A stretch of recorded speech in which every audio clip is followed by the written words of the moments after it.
साथियों नमस्कार, वंदे मातरम, जय हिंद। मैं राजू मिश्रा, विश्व शक्ति पार्टी का प्रदेश उपाध्यक्ष, हरियाणा किसान मजदूर जागृति मंच का संयोजक एवं अखंड हिंदू राष्ट्र मोर्चा का सहयोगी।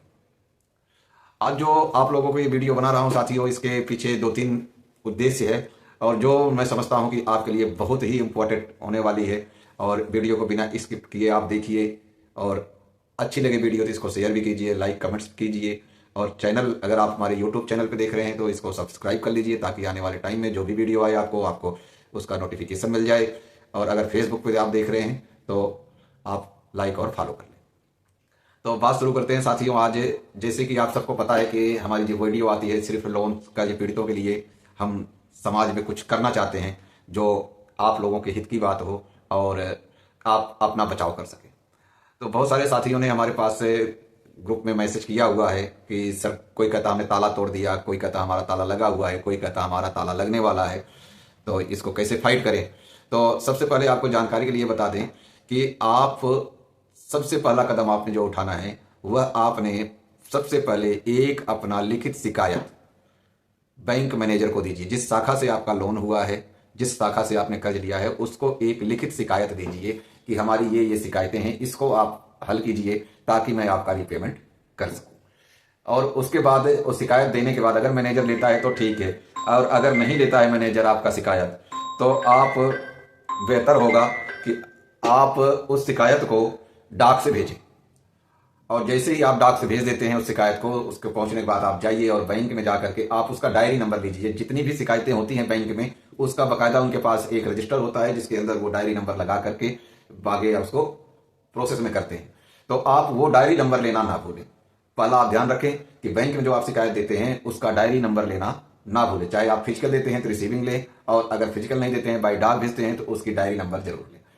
और उसके एक महीने के बाद आप इसको आरबीआई को शिकायत कर सकते हैं, अम्बुसमेंट को शिकायत कर सकते हैं। आपका रास्ता वहीं से खुलना शुरू होता है। जब तक आप सबसे पहला आपका शिकायत बैंक को जाना चाहिए। बैंक को जब आप शिकायत देंगे तभी आप अगली कार्रवाई करते चले जाएंगे। हमारे देश की कानूनी लचर व्यवस्था जरूर है, लेकिन हमारे देश में कानून ने इतना हम लोगों को अधिकार दे रखा है कि जिस अधिकार का अगर आप उपयोग करना प्रॉपर तरीके से आप उसका उपयोग करेंगे तो आप ये समझ लीजिए कि बैंक को आप घुटने पे ला सकते हैं। लेकिन आपको करना सिर्फ प्रॉपर तरीके से है। उसको कैसे आपका मतलब रिप्रेजेंटेशन जो है वो मोस्ट होता है, और आप अपना रिप्रेजेंटेशन जो है सही तरीके से करते हैं तो आप जरूर इस जीत में और इस चीज को आप जीतेंगे। दूसरा आपको बताऊं, बहुत सारे साथी ये कह रहे हैं कि हमने ताला, हमारी वीडियो देख करके उन्होंने ताला तोड़ दिया। तो भाइयों, वीडियो देख करके ताला तोड़ने का जो आपने प्रोसेस किया, चलो ये अच्छी बात है कि आपने अपना कब्जा ले लिया, ये बहुत अच्छी बात है। लेकिन आप सिर्फ ताला तोड़ करके अपना मकान ले लिए तो इसका ये मतलब नहीं हो गया कि आप जो प्रॉपर्टी ताला तोड़ के या बैंक के सारा सिस्टम हटा करके आपने ले लिया तो आपकी प्रॉपर्टी आपकी हो गई। इसके लिए आपको लड़ाई लड़नी पड़ेगी और विधिक रूप से, कानूनी रूप से आपको अगली प्रक्रिया करनी पड़ेगी। आप अपने एरिया में किसी अच्छे वकील से मिलिए, और अगर आप इसका बेस क्या बना रहे हो ये आपके ऊपर डिपेंड करता है। आप किस बेस पे, किस ग्राउंड पे आपने ताला तोड़ा हुआ है, उसके अकॉर्डिंग आपको फाइट करनी पड़ेगी। तीसरी चीज ये कि कई लोगों ने ये लिखा है कि सर हमारा कुर्की होने वाला है, हमारे पास 15 दिन का डीएम का नोटिस आ गया है, ये है या हो गया। तो भाइयों, सबसे पहले तो आप इतने दिन क्या कर रहे थे? जब आपने लोन लिया है और आपको ये पता है कि हमारे पास पैसे नहीं है, हम नहीं भर सकते, तो आप इतने दिन इंतजार किस बात का कर रहे थे? क्या आप इस दिन का इंतजार कर रहे थे? तो अभी भी वक्त है। आप उस डीएम ऑर्डर को आप चैलेंज कर सकते हैं। चैलेंज करके आप अपने उसके ऊपर स्टे वगैरह भी ले सकते हैं। आपका जैसा नजदीकी वकील बोले, अगर आप हमारे जरिए चाहते हैं तो हमारा सारा प्रोसेस ही जो नॉर्मली कार्रवाई है उसके उल्ट होता है हमारा सारा प्रोसेस, क्योंकि हम अलग वे में चल रहे हैं। ये मुझे नहीं पता कि हम जीतेंगे या हारेंगे, ये तो भविष्य बताएगा, लेकिन हमें उम्मीद यही है कि हम अपनी लड़ाई को 101% जीतेंगे।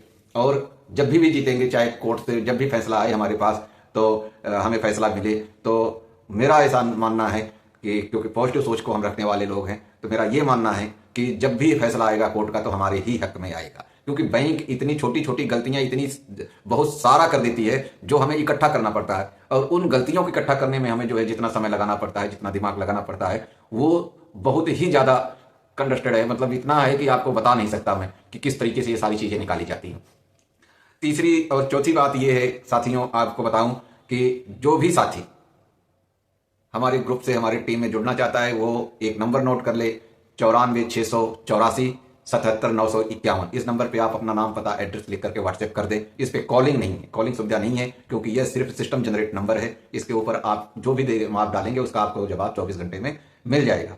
और कोर्ट कार्रवाई हम लोग करना शुरू कर दिए हैं। कोर्ट कार्रवाई हमारी चल रही है, बहुत सारे केस हमने लगा दिए हैं कोर्ट में, और बहुत सारे अभी लगाना बाकी है, जो हम प्रॉपर टाइम टू टाइम लगाने का प्रयास कर रहे हैं। और इसके साथ साथ आपको बता दें कि हमारे देश में आप ये ना समझें कि हमें न्याय नहीं मिलेगा। हमारे देश में तो इतना तक हमें अधिकार दिया है कि अगर किसी मुजरिम को फांसी की सजा भी हो जाती है तो उसमें भी उसकी मंजूरी ली जाती है कि जब तक आपको, मान लीजिए हमें फांसी की सजा हो गई है, तो तब तक हमारी फांसी नहीं हो सकती जब तक हमें 24 घंटा पहले वो बताएगा नहीं और हमारा सिग्नेचर नहीं लेगा, हस्ताक्षर नहीं लेगा, तब तक वो हमें फांसी पे भी नहीं लटका सकते। तो जब हमें इस हद तक अधिकार मिला हुआ है तो हमें डरने और घबराने की जरूरत नहीं है। न ही हमें किसी तरीके से सुसाइड वगैरह का कोई अटेम्प्ट करना है। हमें सिर्फ कानूनी और विधिक रूप से लड़ाई लड़ना है। और आपको ये छोटे छोटे जो 2-3 ट्रिक बता दिया, उम्मीद करता हूं कि इससे आप सहमत होंगे और अगली कार्रवाई आप इसी तरीके से करेंगे। जय हिंद, वंदे मातरम। मिलेंगे नेक्स्ट वीडियो में और आपके सवालों के जवाब देंगे। धन्यवाद दोस्तों।